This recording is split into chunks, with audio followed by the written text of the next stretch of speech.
So we want to say really quick, because it's probably important to have on the record one more time. Pardon us. We use the idea of chakras just as a handy reference tool. We don't care if you use them or not. We just like to use the idea of chakras. Most people are kind of familiar with chakras. It's like shortcut. So we don't have to talk about it in a way that's brand new to everybody. You don't have to believe in chakras. You don't have to believe in the energy of chakras. You don't have to believe in any of it. It's just a way of talking about the different ways of expression. All right? So when we talk about 2011 being the year of balance, it's the year of balancing the chakras, meaning that if you're real strong in one, you start to be strong in all seven. If you're real strong in five, you start to be strong in all seven. You start to be strong in all seven, that you start to not lean into the one or two you're really good at the expense of ignoring the rest of them, but you allow yourself to explore all of your chakras, which is a handy-dandy way of saying you allow yourself to explore all of you. All of you walks the path of ascension. All of you. You don't walk the path of ascension with just the parts you like. You don't walk the path of ascension with just the parts you'd want other people to know. You don't walk the parts of you forgetting about your past. You don't walk the parts of you having no future. You walk the parts of you as a balanced whole. You are a wholeness.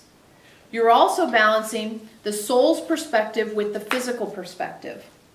You're bringing that into a balanced relationship, a wholeness. So right now, if you're on a teeter-totter, your physical perspective, has all the weight on it. And as you bring more and more and more of your soul's perspective in, both of you contribute to the incarnation that you're in. Because how cool is that? Something new to do. Most people we know want to do something new. There's something new to do.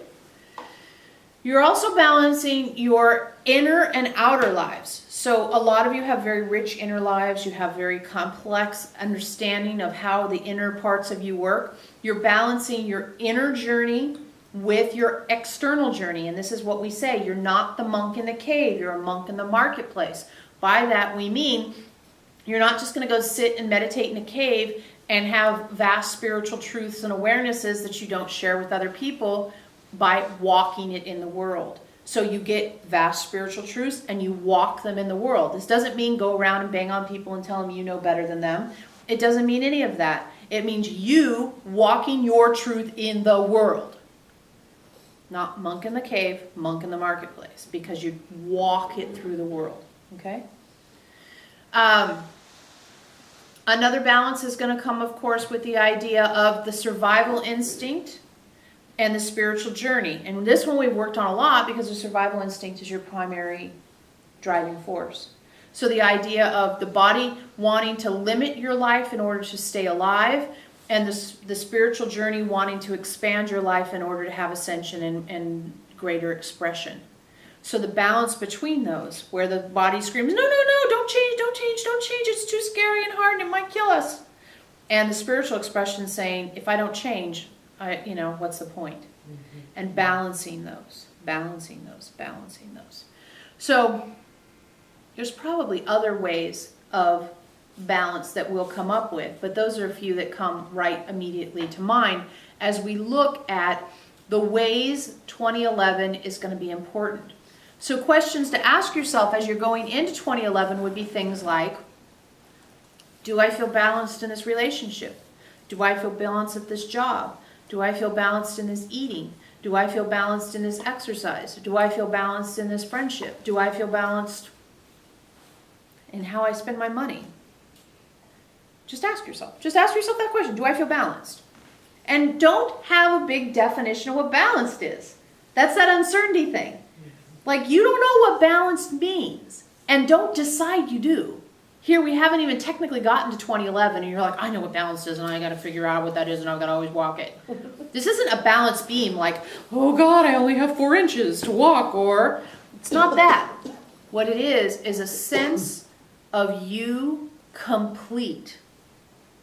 So we could say this is the year of complete, but the year of balance is actually energetically more correct. It's the year of all of the parts of you coming into some kind of an accord, maybe is a neat word.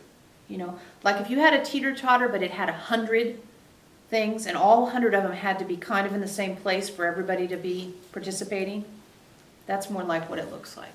Each of these different aspects of your life having the appropriate amount of attention, the appropriate amount of consideration, the appropriate amount of analysis and looking after.